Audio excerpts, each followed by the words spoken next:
Hello everyone, and today we are reviewing Batman 1989. Well, it was released in 1989, but it just says Batman. It's like saying Halloween 2018 or Scream 2022.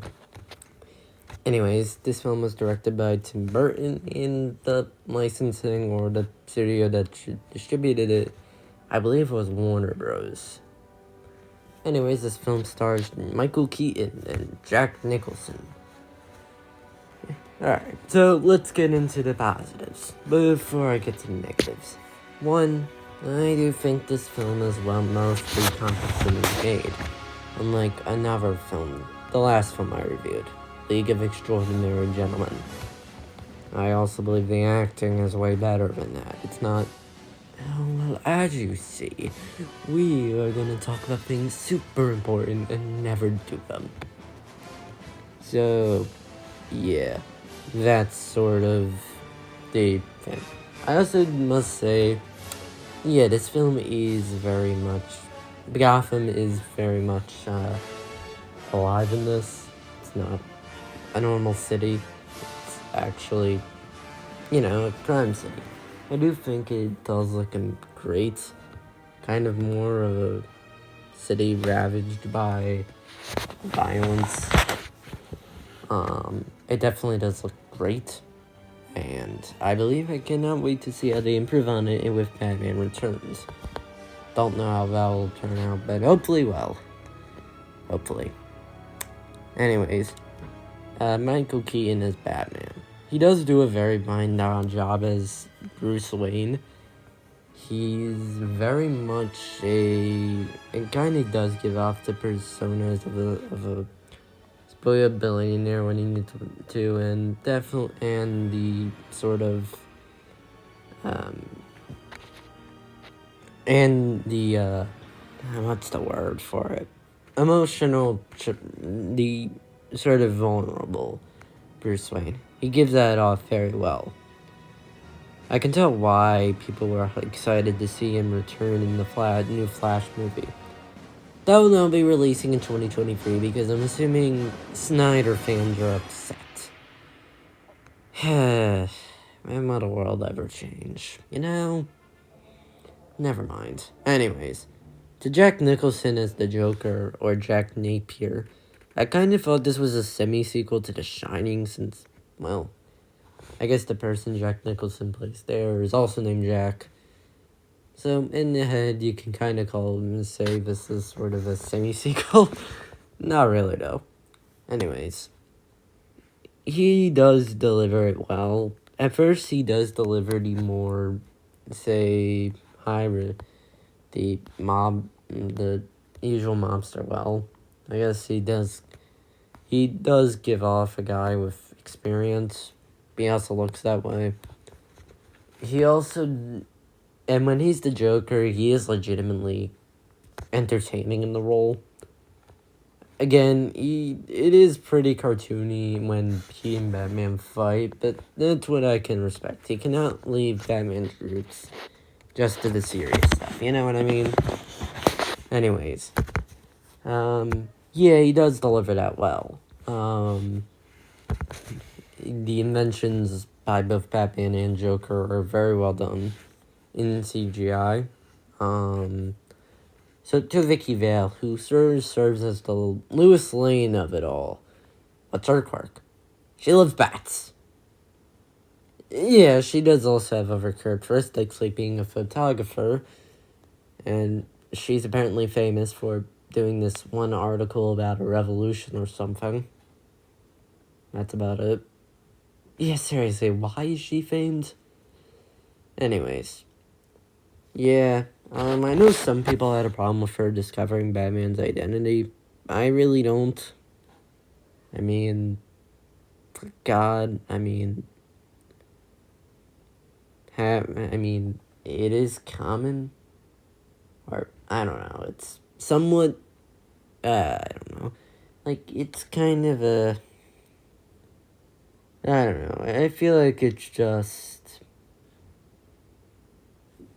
I just really don't have a problem. It's just that I guess I never read any of the Batman comics, so I don't know how this betrays Batman at all. So, who knows?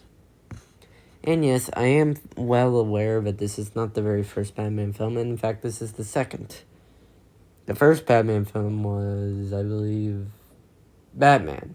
I think it was just titled that, 1966, but that was based off of the Adam West Ward show. And in my opinion, that's sort of like a TV movie, so it doesn't really count. Sorry for those who are angry. Maybe I'll cover it soon. Now going on to, I believe, the effects. Well done. Most of them are practical. There are some editing choices that really just do seem weird. Like, there are just some. Like, for one, I was a bit confused when they zoomed on Batman when I think a guy comes in, a goon, at in the cathedral, which, yes, is the third act, so spoilers. I felt like it was weird, but go ahead, Tim Burton. Anyways. Going on to also the third act, I think it was sort of well done. I feel like it was a bit drawn out. I felt like there were a bit too many shots of the people. I feel like you could have just reserved one or three. Oh yeah, there's also a character in this film that teams up with Vicky Lane to find out Batman's identity or something, called Alexander Knox. I don't know who he's played by, although he looks like Zoran Gaborjit. I don't know the name of that, so. He does do with a very well done. He definitely is more of the comedic relief of the film. In the many moments it does have comedic. God. The score by Danny Elfman is also very much great. The Batman theme for him is pretty well done. And I actually remembered a lot of this from the Batman Lego game. I think it was the very first one, the one with Mumbles.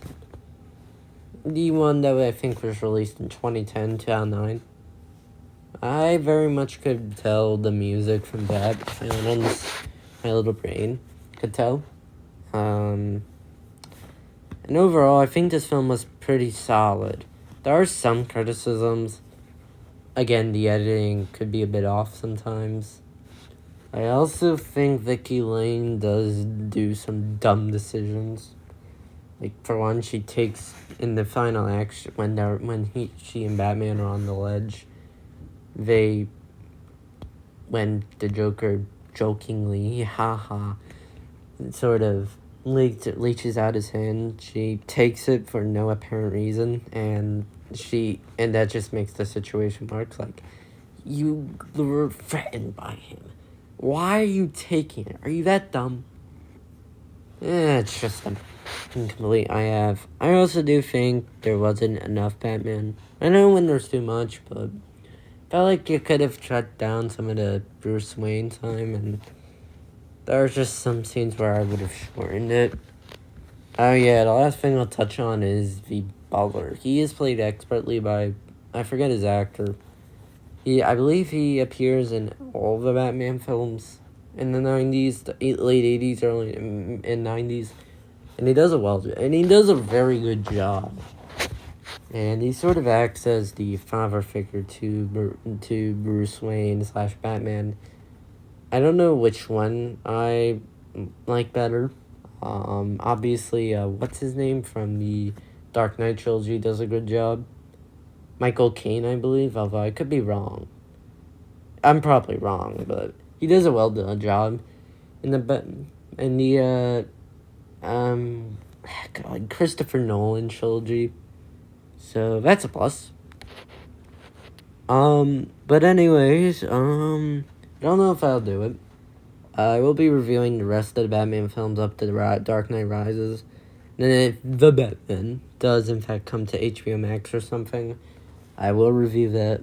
I'll give it, I don't know if I'll do a spoiler-free or spoiler review movie of it. I honestly don't know.